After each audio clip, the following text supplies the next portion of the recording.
Hey GrowWire listeners, thanks for tuning in. I'm Fritz Nelson, your host, and on this episode of the GrowWire podcast, I happen to be sitting down with Jeff Barrett. He is the CEO of the award-winning digital PR agency Status Creative. And Jeff and I talked about one of the most buzzworthy topics that brands need to be thinking about right now, influencers, social media influencers, and what that is and how Jeff got into being a social media influencer. This is a guy who started out dreaming of making Superbowl commercials. So how did he get to become a social media influencer? And how did he start a digital PR agency? What is a digital PR agency? And we talked a little bit about what a day in the life of Jeff Barrett looks like, and how he builds connections to such highfalutin people as Mark Cuban and gets them to respond to him. And we talk a little bit about what metrics matter and what metrics should matter in this new digital world of social media influencers. You're listening to the GrowWire podcast, a place where you'll learn the ins and outs of growing a business, running a business, or even taking your big idea, career, or personal development to the next level. It's all possible.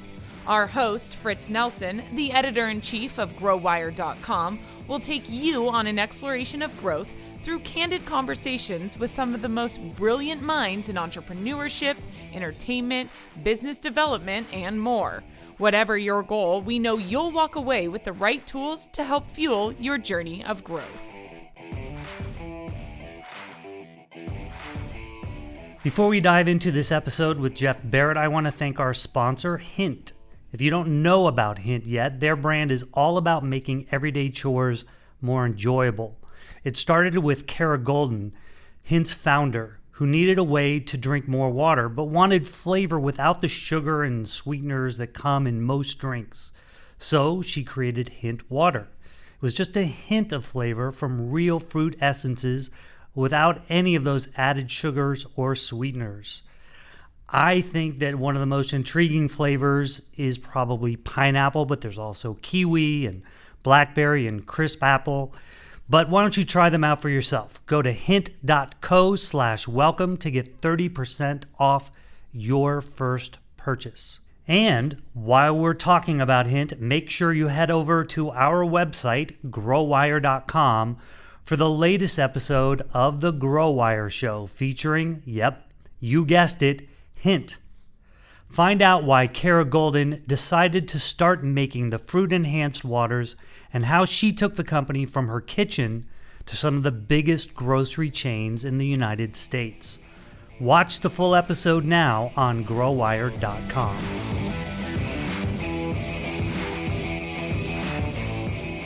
Hey Jeff, welcome. Thanks for joining us today. It's great to be here in a room with a microphone.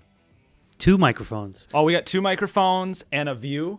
This is more than I usually get for a podcast. Usually I'm like in a conference room in Vegas doing like 9 of these and they don't let me leave and maybe they give me snacks. We're a little more professional than that. I appreciate that. And we got the full buffet going on behind us too. Yeah, I like the setup. I'm going to just kind of spend a little time unpacking your resume for our listeners because I think what you do is maybe not as well understood by people. So I want to kind of dive into that a little bit. That's fair, and also I'm fine for just kind of sitting back and letting you shamelessly plug what I do for like 6 minutes. I didn't put that into my script, but I'll work on it. No, it's fine. But you're unpacking my resume, which does the same, so we're I good. see. I'll try to interrupt you at the key points. Okay. But let's start with your life. Oh boy. Where you grew up and how all of your growing up may have influenced what you do now. Right? This is kind of like that Oprah moment where I might cry. I'm hoping. Okay, good. Get it right off the bat. No, I grew up in the Midwest. I'm still there every week. I grew up in Michigan, grew up on a lake, and 3 months out of the year, it looks like California. And the other 9 months, it's just a frozen Arctic. So, I grew up as an only child. Right around the time when social media hit was right when I was kind of in my formative high school years. So good timing, right? So I was able to kind of catch a wave of being a lifelong learner and into technology and understand that. Went to school for marketing, never thinking that I would get more into PR, but we can kind of unpack why that happened, and all kinds of good stuff. So being an only child, I'm curious how you get to be a social media influencer. Well, the funny thing is, like, I was homeschooled, so I remember my neighbors telling my mom, Jeff's not going to be able to socialize. He's just not going to feel comfortable talking to people. He's going to be really introverted. I don't know. Something went wrong because that didn't happen. Well, we're happy about that. But Me too. Let's start talking about what a social media influencer really is. Can you, in your own words, define what that means? I think if you live in that space, you don't really define yourself as such, right? You define yourself differently, right? You might have that label put on you, but you never got into 99% of people that get called a social influencer never got in that space to do that, right?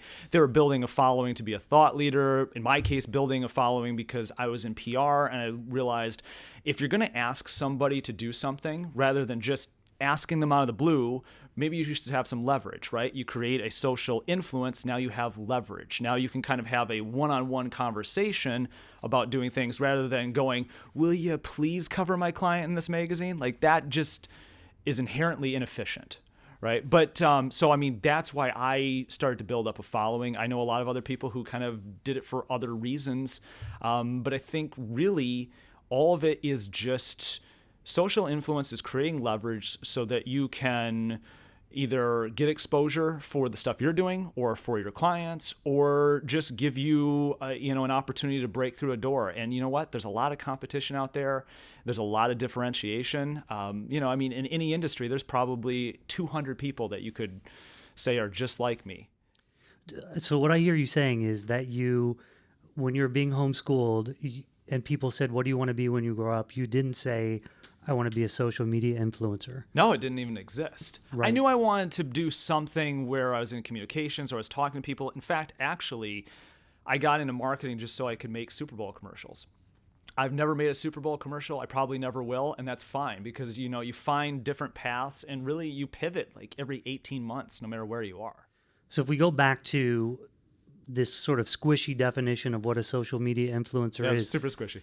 What was your first social media influencer moment? Like the thing that you do that it's hard to define. What was your first Like the first experience? time that people started defining me that way? No, the first time you leveraged your influence or built that leverage into something positive. I think the first things we started to do, I worked on a project 7 years ago where we did a tourism video for our city, Grand Rapids, Michigan. That was the first kind of iteration where we were, making a real impact and getting things out there. I could look at winning a Shorty Award a couple of years ago and utilizing that as a springboard to obviously get to a bigger and better client level. But I look at the tactical aspect of that. Probably the first time I was really excited is I got somebody on CNN, and I didn't think that was really in the cards for what I was doing. I was kind of playing in, I'll get you an article here, I'll get you this place here. And then once you start kind of connecting the dots, and really it's just kind of an incremental thing because the more leverage you create, the more people you meet, the more connections you make. Hopefully you have a good memory. You can, execute more and more on that. Do you, in the beginning, were you even conscious that you were doing this? No, it was just, it's always like, I'm not even conscious of what I've been doing this week, right? I'm just making connections, kind of connecting dots in my head and going, you know what, down the road, I think these 3 or 4 people should meet. I think these things should happen. And generally speaking, and this sounds very Midwest and aw shucks, but generally speaking, the more you are valuable and influential and can connect people, the more you seem to and tend to find, opportunity. There's more to it than that, but generally speaking, the better you are at connecting things, because every client or every person is going to have a different need. It's not always going to be one set box. So just being able to kind of take problem X in front of you and address that for all of the moments you've met people and created influence in your life and remember people that you meet, that's kind of, it's just kind of having a catalog of connections you can pull from at any time. But not the Dewey Decimal System. That would be insane. If you had that in your head, that would be insane. That would be, yeah, I've gone digital a long time ago. The digital Dewey Decimal System. Yeah. Gotcha. By the way, in Raleigh, North Carolina, they don't even have that. Well, I mean, nobody has that. But in Raleigh, at NC State, they just have a panel. You hit what book you want, and this giant robotic arm just goes into this massive warehouse of books, and it just pulls it out for you. It's wonderful. So wait, now we've switched from Grand Rapids, Michigan to... Oh, I have no NC attention span whatsoever, Fritz. Okay. Yeah. I just want to Yeah. make sure we keep on track here. I just like to mention cool things as I think of them. Well, to continue that trend, I was walking down here on the streets of San Francisco, and there was a little pop-up coffee shop called Cafe X, which is not manned by a single human being. And you order your coffee, you pay for your coffee, and a robotic arm goes and makes your coffee for you and hands it to you. That's wonderful. So a little bit better than a library book in my mind. But well, because coffee over books every time, right? For sure. Yeah. Yeah. So I want to go back to this notion of social media influencer, which is kind of, and I don't mean to paraphrase you here, but it's sort of a label that people have put on this process that you do. Well, you have to define something, right? So it's one of those things where I don't begrudge the term, right? But it's also, I would never define what I do for a business as being a social media influencer. I would define it as you have influence that you can use somewhere else. But businesses are now hearing this term and going, gosh, we need a social media influencer, or do we need a social media influencer? And some of them are going, I don't want to be anywhere near that. How do you convince them, or do you try to convince them that they do? I tend to convince them that they need to work on an overall media and communications platform, right? Or work on strategy, right? The stuff I do is more in the comm side, or what, a Deloitte or an Accenture would do. But what yes, you can do different tactical things with a social influencer, and as a social influencer, you can tap into a network quicker. I would advise most brands to kind of work on developing those internally. I think it just makes a little bit more sense, and they're truer to the brand. But again, like any other program, right? If it's already this thing with an audience that already exists, it's just another form of media you're trying to kind of find. But it's just this roving, moving form of media that you can kind of work with. Now, depends on your industry, right? If you're in, retail, if you've got something that lends well to social retail, then absolutely. That's going to be a really big thing. But you see a lot of it also in B2B tech and software too, because people will listen to certain people who have an audience, and you can kind of use that as, evangelism, right? So evangelism roles and social media influence kind of go hand in hand together. Those are probably the biggest parallel. But inside of a company, you're saying they should develop some of their own. So in retail, it might be somebody who has a certain expertise in shoes, or in whatever the category is. And why can't they become that social media? Yeah, I think you should be using both strategies. I think you should be tapping into some people as you're smaller and developing that, because it's like, if you don't have to have 1 million followers to get a lot of attention. You just need to know 3 people with a third of 1 million of followers, right? I mean, that's really all you need to do. You just need to find that. But as you're doing that, and as you're working with existing social influencers, start picking up some things and start developing your own team. I think the biggest thing with working with influencer teams is that you should ultimately aim, instead of it being a transactional relationship where you've got this person in for a couple days and you don't talk again for 6 months. I mean, that's not really your best ROI. Your best ROI is developing teams, whether that's internal or external influencers, developing those teams over 3 or 4 years so that you don't have churn, and you're actually working with a team that's understanding as they go, learning more, and being more fluid with your brand. So talk about what those different channels of evangelism look like. How, if I'm a business and I want to develop these teams, what am I having them do? Well, sometimes it's super product based, right? So you're having them really dig in and talk about the product. Sometimes it's more on just the awareness level of the brand. So I would focus on, taking the influencers and going 2 directions. One, if you're super product focused, and it's one of those things that has to be tried out a lot, and you're in a like industry, so if you're in cell phones or you're in a lot of different, high tech, you're probably going to want to have that kind of product evangelist social influencer. But if you're making more of a brand play and it's just awareness, then I'd start going more on the corporate social responsibility side. I'd start taking that influencer and actually be, creating these CSR programs where, you go out and you create programs in the community that, one, work with your brand, but also you're elevating the influencer too. I think the one thing brands don't think about enough is, especially when you're big, you actually have the capital and the weight to increase the profile of that influencer. So they might be willing to do more things than you expect if you create a program that elevates their profile too. So it's the company behind them that's right. I think there's a lot of influencers that if you took a $50 billion company, they'd go, yes, I would love that. And that would be very good at creating content. And the thing with existing influencers, back to this conversation of, yes, you would love to develop your internal ones, but the nice thing about an existing influencer is, they're good at creating content, they're good at developing the audience, and if you can teach them the business, then there you go. For a lot of established companies with people who've been there for 10, 15, 20 years with true expertise, it's hard to get them to think about themselves as evangelists. So you kind of have to bring in people that are a bridge to that, right? It's almost like we're developing unintentionally a whole new skill set, right? That's somewhere between social media influencer, evangelist, spokesperson, communications person, all in one, right? But yes, big organizational thinking, especially if you've been there for a long time, is hard to break free.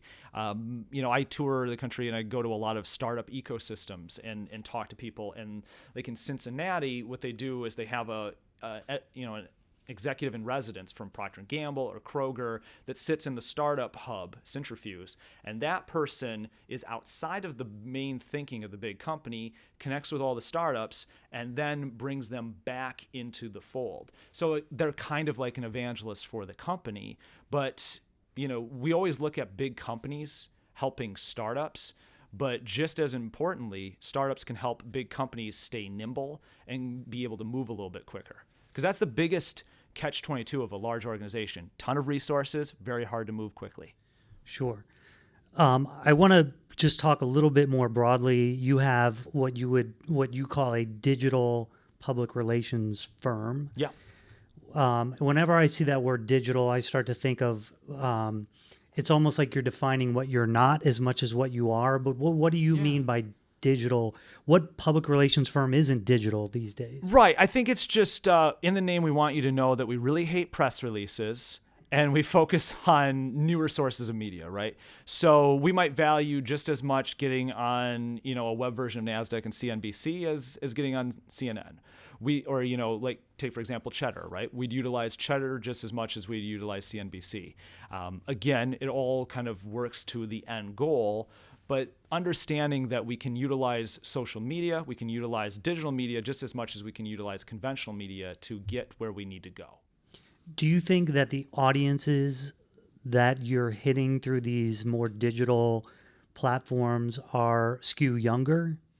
Slightly, but pretty much, we've gotten to a life cycle now in digital where that's pretty much the standard and the norm, and it's broad, right?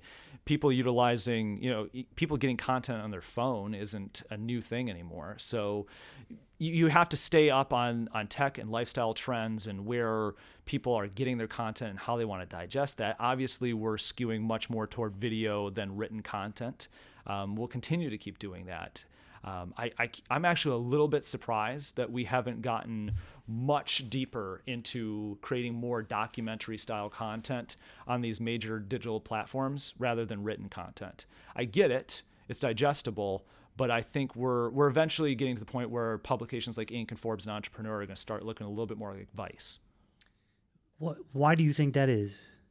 I think, one, that's what people are expecting a little bit more of, right? So you have to start to backtrack, right? If you look at the trends of how people are viewing content, right? If you know that documentary style is working well on Netflix, if you know that documentary style is working well on Vice, then as a publishing platform, if you understand that these habits are working well over here, then moving that into another medium seems to make sense. It's a lot of ideas aren't new ideas. They're just ideas that you've seen work somewhere else applied to the medium that you're in. What I find interesting about that, though, is, I mean, I hate this term, long form content. Yeah. Because I mean, to me, as a longtime journalist, I just call that content. Yeah, it's just a 2,400 word piece. Those are fun to write. Right. Yeah. And a documentary seems like longer or longish form content. And Yeah, what yes you're and no. saying suggests that maybe we're going to start seeing a little bit more or a little less attention span deficit disorder. I think Which our is a good thing, by the way. Right. No, it's great. I think our attention span is relative to what the content is, right? It's a very standard, relatable fact that a 3.5 minute music video is about what we're used to. And, over time, we've figured out how long a song can be, right? Take Bohemian Rhapsody out of it, it's usually 3.5 minutes to 4 minutes. I think where we used to start thinking of a YouTube video, and 3 or 4 years ago, people started talking about how you got to get it down to 65 seconds or 80 seconds or 90 seconds. And what was Vine was like 8 seconds or something? 6 seconds. And R.I.P. Vine, I miss that thing. I had like millions of views on that thing. I keep making like slightly wrong bets. Like I started out in MySpace, did a lot in Vine, so it is what it is. The funny thing about social influence, though, is like if you know how to do one platform, you'll know how to do the rest of the platforms. So it's pretty universal. It's just communications. What does a day in the life of Jeff Barrett look like? Well, if it's a Sunday, it's me checking my fantasy team and flying somewhere. So I'm either traveling for work like I did the last 2 weeks, or I'm traveling for Inc. covering startup cities. So next week I'm in Chattanooga and Vermont. So like a couple of quick 2-day trips. But I kind of made this assessment like 18 months ago that if you can do your work from anywhere, you should do it from anywhere and should actually take advantage of that. So I like having the different perspective of being in a different place. I have my own routine, obviously, just like anybody else does. What I pack, what I do while I'm there. I make sure I, have time windows for everything I do. But so oddly enough, it's very consistent, even though the location is inconsistent. Well, so it sounds like I'm trying to decide whether you love Grand Rapids, Michigan, or hate it, because it sounds like you're on the road a lot. I love Grand Rapids because it's home, because there's a lot of good energy there. It's a growing city. There's actually an interesting piece in the Wall Street Journal earlier this year, and like the title is negative because it's like, here's the next like housing crisis, but the piece also talks about how the city grows at 4.5% a year, and it's an interesting place. It's done a lot in the 8 years since I moved there. No, I like being able to work on my client work, go somewhere, and then have my Thursday, Friday, Saturday with my friends in Grand Rapids. And is your client work in these places, or are these just places? Because I've also heard that you have kind of become a connoisseur of cities. Yeah, a little bit, because, it was unintentional, right? There was a few places I wanted to visit because I thought they were interesting. I was lucky enough to go on assignment with Inc. for a lot of these places and work with a travel PR firm called DCI that kind of sends me to all these places to cover them. And so, sometimes things fall in your lap and you just take it, right? You got to be open to the opportunity. But as I was going to these places, yes, you work on developing kind of talent hubs. Marian Saltzman, who used to be the CEO of Havas, was a mentor, and she started talking to me maybe a couple of years ago about if I had it to do over again, I would focus on some of these underserved hubs in the Midwest that could really be, in and of themselves, a $2 to $3 million, account business in every city. And so you start looking at it, and like there are a lot of legacy companies dealing with the same challenges that every other company deals with, that need to do digital transformation and get new media.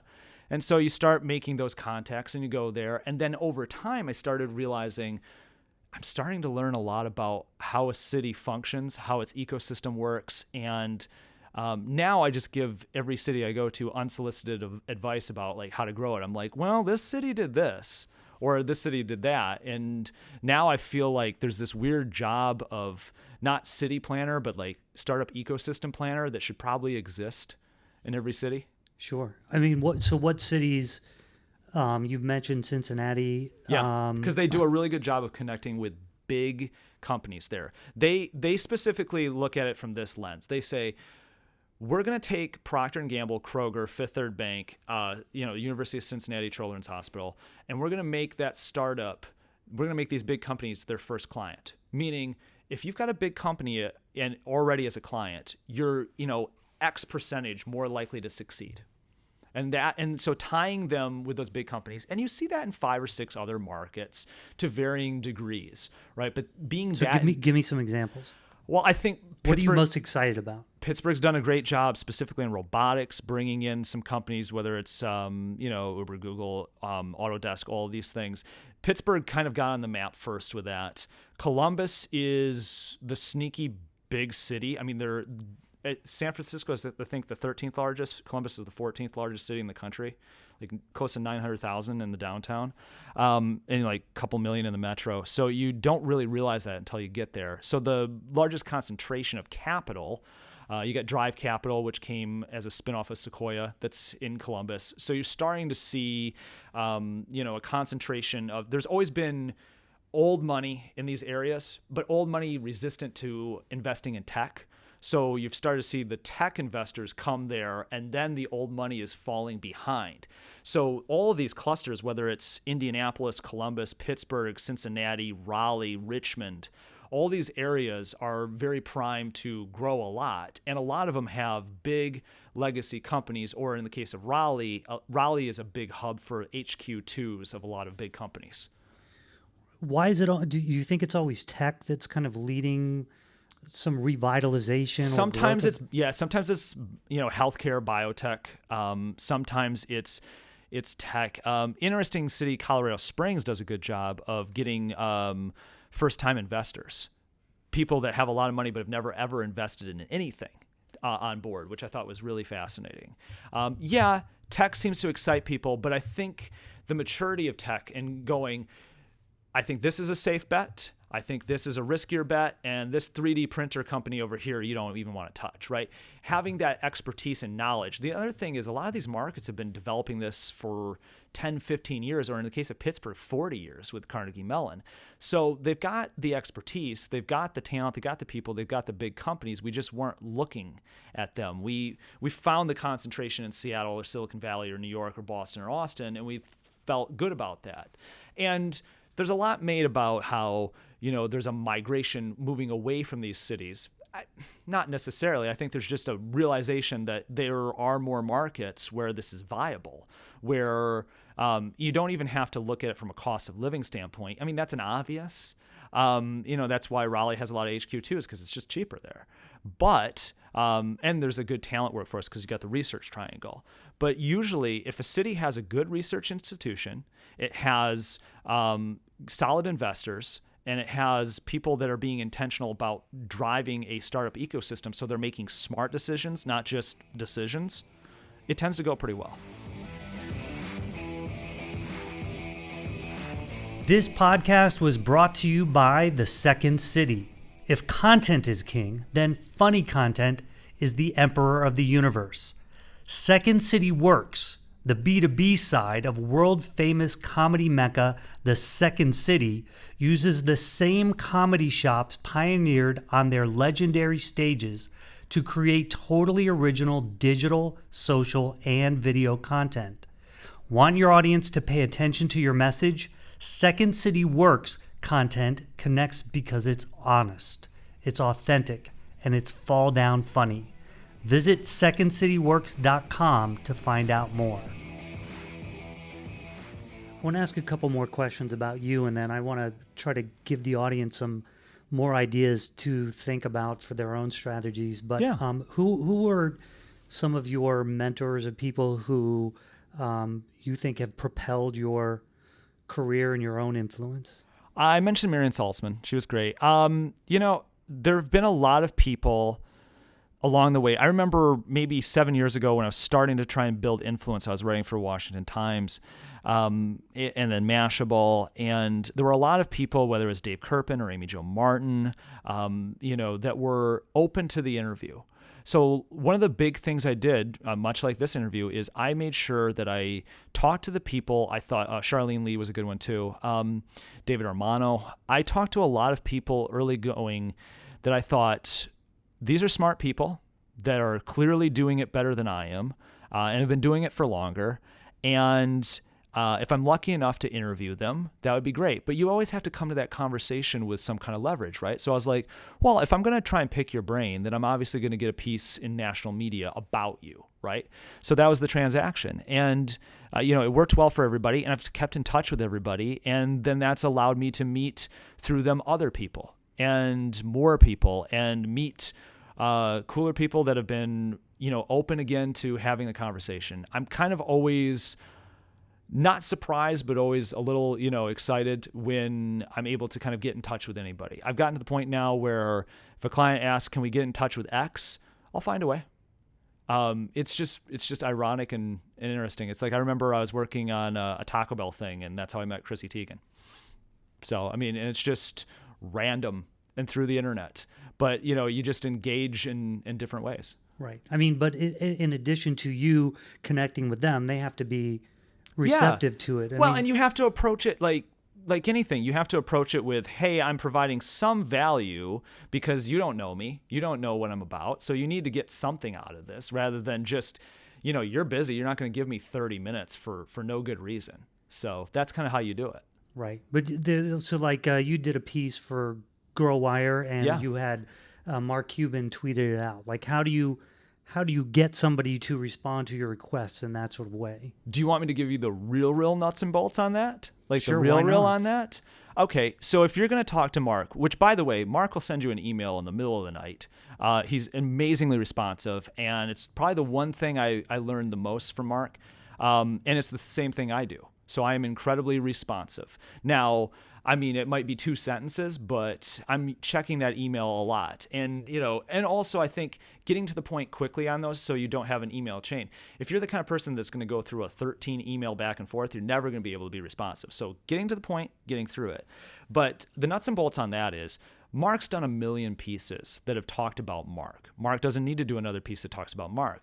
But if you talk about something that Mark's doing with another place, right? So one of his investments, then he's more inclined to want to have that conversation. So if you can highlight, if you take a step back, realize what the person's passionate about, and make sure you highlight that, that's kind of how you get them involved. But again, it's taking that extra step of not going, I need to get this from Mark.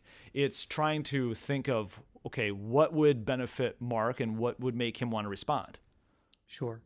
I want to end with a couple of trying to get you to help some of the business people in our audience. And Is this the lightning round? Well, we can make it that way. No, but, I'm good either way. I think a lot of businesses tend to say that, LinkedIn has more cachet for businesses than Twitter. Do you think that's true? Unless you're in media. I think there's variations to it, right? You can certainly do a lot with Twitter if you have the right influence. In communications, I think I use Twitter. Obviously, I use Twitter and LinkedIn as my 2 biggest ones, and then Instagram is just for funsies. But it seems like it's having a little bit more of an impact than Twitter in some circles. Oh, Instagram? Yeah. Oh, absolutely. Like, I'm very well aware that Instagram is a better platform. So, like, if I'm talking to a client, I'm like, you should definitely be using Instagram. But if it's just me, I'm like, nah, Instagram's just where I post pictures and then, maybe be basic and just post food to be ironic. Or post a picture of the food and then a follow-up picture of the plate because I ate the food. Including breakfast this morning? Yeah, well, I mean that was just a muffin. There's no reason to take a picture of your muffin, but no, I enjoy LinkedIn as a platform for connection. I think there's a lot you can do with it. Dave Kirpin's done a really good job of being a thought leader on there and being responsive and putting out the right content. I think as a publishing platform for some people too, it's kind of that bridge to becoming an influencer. But also, and here's another thing too, from a big company standpoint, and this is a good lesson. A lot of big companies are kind of automating their social engagement, meaning they have platforms where employees, right, they get their employee base to go out and utilize social media, because if you've got 10,000 employees getting stuff out there, that's like having a couple influencers, right? The only thing is, if you use an automated platform and everybody's posting the exact same thing with the exact same verbiage, which is hard to avoid when you're using that automated platform, that's the catch-22 of it. So you got to, get to the next step of being like, okay, yes, great, but let's personalize this a little bit. Which American company started with a guy in a garage, was featured on Shark Tank, and now has over 1 million customers? Hint, they're reducing crime in neighborhoods everywhere. Here's Ring Video Doorbell founder Jamie Siminoff with his secret to success. It's true. In just a few years, we've had huge growth. We've hired hundreds of people, expanded our warehouse, and we're shipping millions of units a year, all while making sure our customers are happy. I've had lots of things to worry about, but I never worry about our finance and accounting because we use NetSuite from Oracle. From the beginning, NetSuite let me see what's going on with my business in real time, from revenues to expenses, customers and orders, even HR. I run my business from a dashboard right on my phone. NetSuite has been my business management system from 10 to a team of over 1,000, and NetSuite will be my choice as we continue to innovate and grow. Go to netsuite.com/ring to see how Jamie scaled his business. You'll also get our free guide titled Overcoming Your 5 Obstacles to Growth. That's netsuite.com/ring for your free guide and the story of a great American company. netsuite.com/ring. So you're a small business and you've got some content to evangelize. You've got some content and you want to evangelize.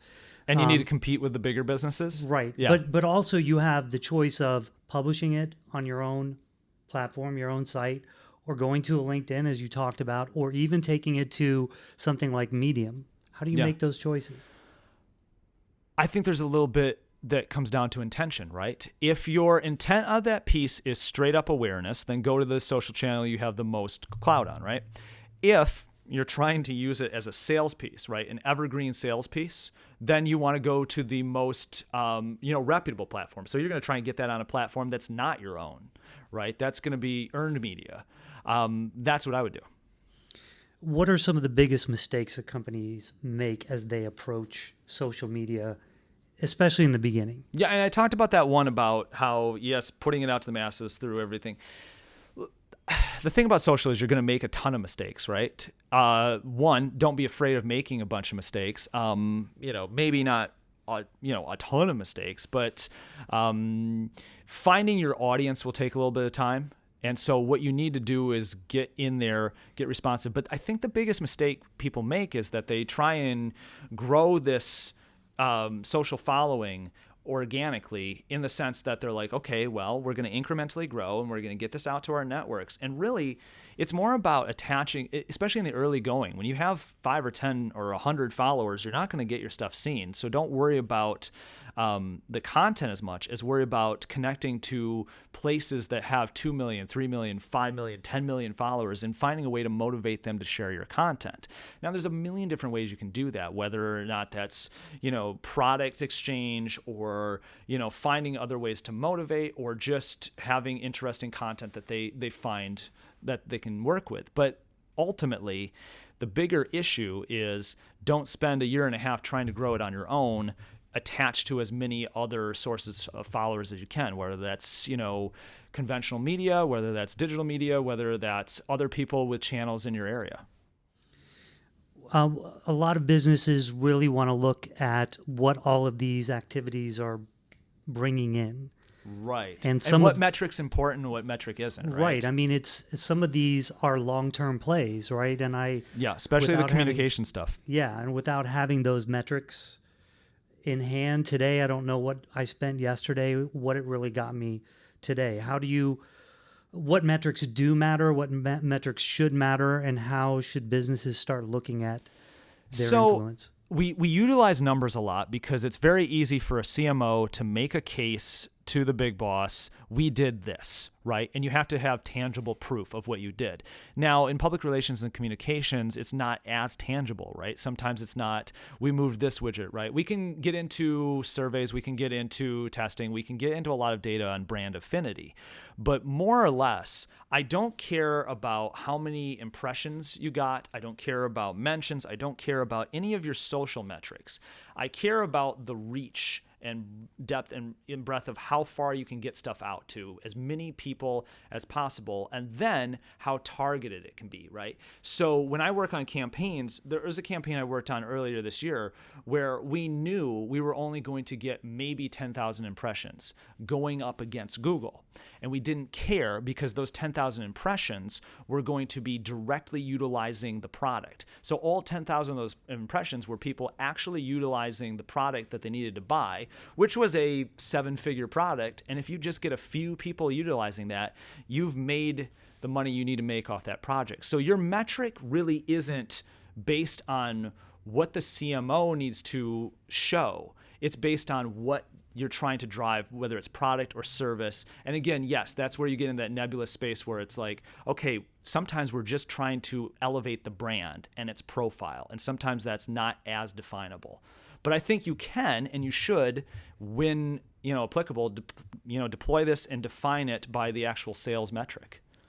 Well, yeah, you've talked about defining an identity rather than a product. I think that's where we're going. And by the way, and I jumped before you even asked the question, but I think this is probably the most important thing.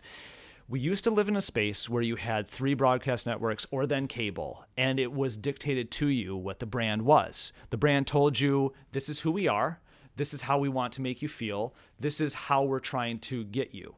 And now I think people, especially Gen Z and millennials, look at a brand and they make their own opinion based on all of the information they see, all of the touch points they see, and whether that's a CSR campaign they did or something they saw on social or, a fun interaction between Wendy's and Arby's on Twitter. They see these interactions and that's how they figure out whether or not they want the brand. So they're seeking you out rather than being told what they need to think. And so when you live in that space, right, that means that you have to act differently accordingly.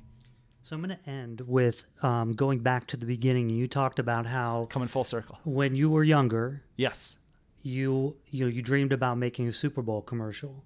Yeah. But if you put yourself back into that, however old you were, 14, 15-year-old self, and in today's environment and said, 10, 15 years from now, what is the equivalent of that? Because, the Super Bowl commercial is still cool. It's still cool, and it still has slight cachet, but it would not be the avenue I'd take. So what avenue would you take? And that's the interesting thing about the Super Bowl commercial, right? The Super Bowl commercial is actually the loss leader. What you do the Super Bowl commercial for is to say that you did the Super Bowl commercial and then have that 2-week ramp up of digital that you can do ahead of it, right?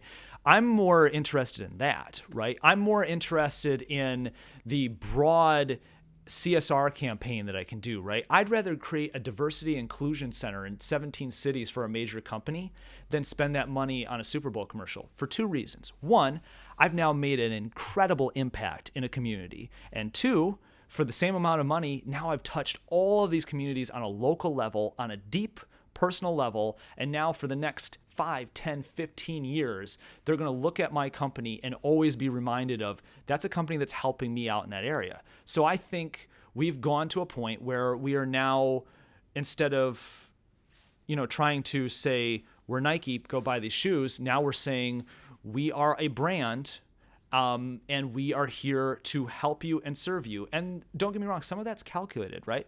Because if you look at an Airbnb or a Lyft or any of these companies that utilize stuff that's primarily in big cities and coastal areas, they know the market they're serving, and so they are making strategic CSR plays based on that data.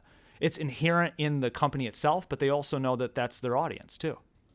Great. Well, thank you for joining us today. And I think if there's one big takeaway for our audience, it's that they can email you at any time of night and you will respond, right? Yeah, you might as well just throw my email in here and see how far it goes. Mobile number, the whole thing. No, yeah, I think that's the important thing, is that you want to be present at all times. And it's very hard in this day and age to stay present with all the distractions that exist. And I mean, maybe one other spin-off of that is to stay authentic too. Yeah, I'm authentically Midwest and strange. Thank you for joining us, Jeff. Thanks, Fritz.